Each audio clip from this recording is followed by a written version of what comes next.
নম্বৰত আছে 53%, 53%। ইয়াক ভগ্নাংশত প্ৰকাশ কৰিব লাগিব। ভগ্নাংশত প্ৰকাশ কৰিবলৈ হ'লে কি কৰিব লাগিব? 53 লিখিছোঁ, আচডাল দিছোঁ, শতাংশ হৰত মই 100 লিখি দিম। এতিয়া হৈ গ'ল। ইয়াক আৰু কটাকটি কৰিব পৰা নাযায়। যদি কটাকটি কৰিব পৰা গ'লহেঁতেন মই কটাকটি কৰিলোহেঁতেন। যিহেতু কটাকটি নাযায়, গতিকে এইটো হৈ গ'ল আমাৰ উত্তৰ। 53%ক মই ভগ্নাংশত প্ৰকাশ কৰি দিলোঁ।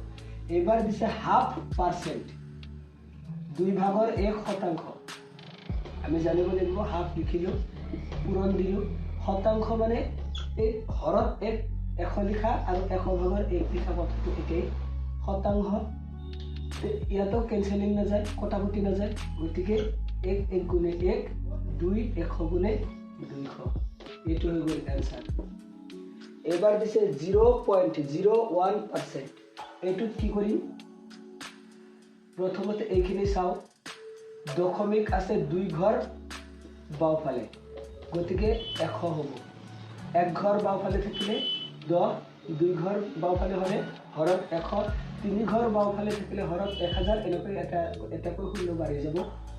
1 আছে লিখিলোঁ। শতাংশ মানে হৈছে 100/1, গতিকে ইয়াতো কটাকটি নাযায়। 100 আৰু 100 পূৰণ কৰিব লাগিব। 100 আৰু 100 পূৰণ কৰাটো কিমান সহজ চোৱা। 1 গুণে 1, 1, 2, 3, 4, মুঠতে 4টা শূন্য আছে। 4টা শূন্য দি দিলোঁ।